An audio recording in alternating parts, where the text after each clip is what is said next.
উড়িষ্যা পুলিশকে কি ইন্টিমেট করা হয়েছিল?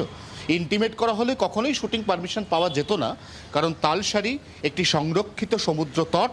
এই তালসারিতে কোনো রকমের বাণিজ্যিক শুটিং সম্পূর্ণ নিষিদ্ধ। ড্রোন ওড়ানোর তো প্রশ্নই ওঠে না। এটা একটা কোনো প্রফেশনাল ব্লগার বা শখের ব্লগার নয় যে হঠাৎ করে কোনো একটা সমুদ্র সৈকতে গিয়ে নিজের মতো ড্রোন উড়িয়ে নিল। এটা হচ্ছে টলিউড ইন্ডাস্ট্রির একটা খ্যাতনামা অন্যতম মেগা বাজেট প্রোডাকশন হাউস প্রযোজনা সংস্থা। এই সংস্থা পশ্চিমবঙ্গের গণ্ডি ছাড়িয়ে উড়িষ্যার তালসারিতে গিয়ে শুটিং করছে। এই শুটিংয়ের কোনো অনুমতি নেওয়া হয়নি, এটা হচ্ছে প্রথম গাফিলতি।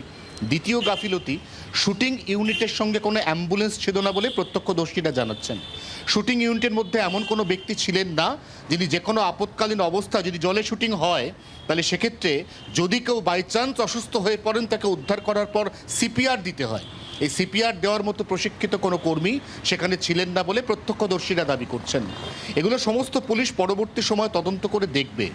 এই প্রযোজনা সংস্থার যিনি মাথা, যিনি কর্ণধার, তিনি বলছেন যে তার এই শুটিং শিডিউল, সেখানে জলের মধ্যে শুটিংয়ের কোনো কথাই নয়। তাহলে জলের মধ্যে শুটিংটা কার অনুমতি নিয়ে হলো? সেটাকে হঠাৎ করে ইম্প্রোভাইজ করা হয়েছে?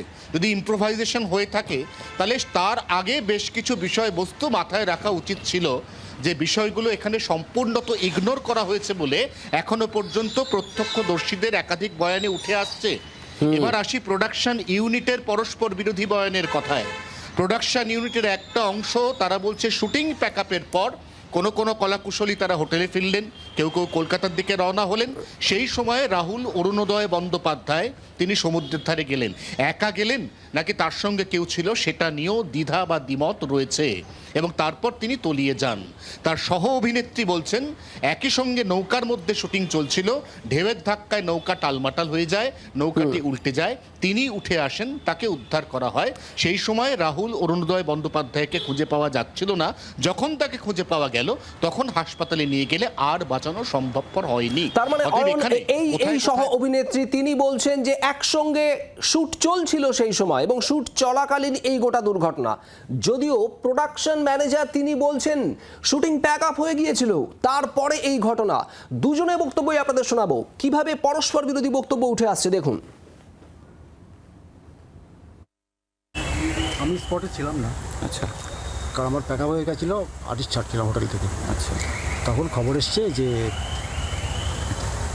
রাহুল জলে নেমেছে, ভেসে যাচ্ছে। আপনার ছিলেন? আপনি ছিলেন? আমি ছিলাম না, আমরা প্যাক আপ হয়ে গেছে, আর্টিস্ট ছাড়ছিলাম, আর্টিস্ট ঘুরে উঠেছে। আচ্ছা, তবে গেলাম তো বোট ছিল, সেফটি বোট, বোটে তুলেছে। তারপরে সন্ধ্যা হয়ে আনতে আজকে যে গেছিলেন আপনাদের কোনো পারমিশন নিয়েছিলেন? থানা টানা বলা ছিল? তারপরেও কি করে হলো এটা? থানা কোনো নিরাপত্তা দিয়েছিল? হ্যাঁ, নিরাপত্তা তো আমরা করেছি, দিদিরা করেছি, নিজের থেকে দেওয়া ছিল? বোটিং ছিল। ওনাকে জলে নামতে মানা করেছে, মানা করেছে বারবার। জল আনতে নেমে গেছে। কিসের শুটিং চলছিল ওটা?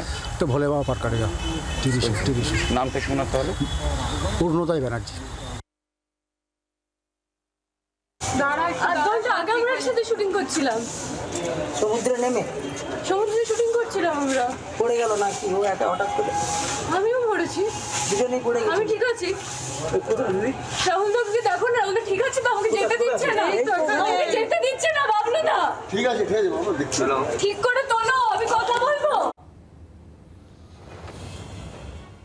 অয়ন, ঠিক এই জায়গাতেই প্রশ্ন উঠছে।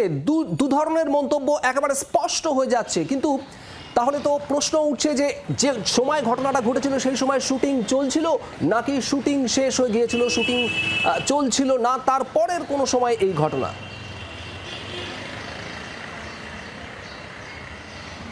এই জায়গাটাই দর্শকদের বোঝানোর চেষ্টা করছি শুভদীপ তোমার মাধ্যমে।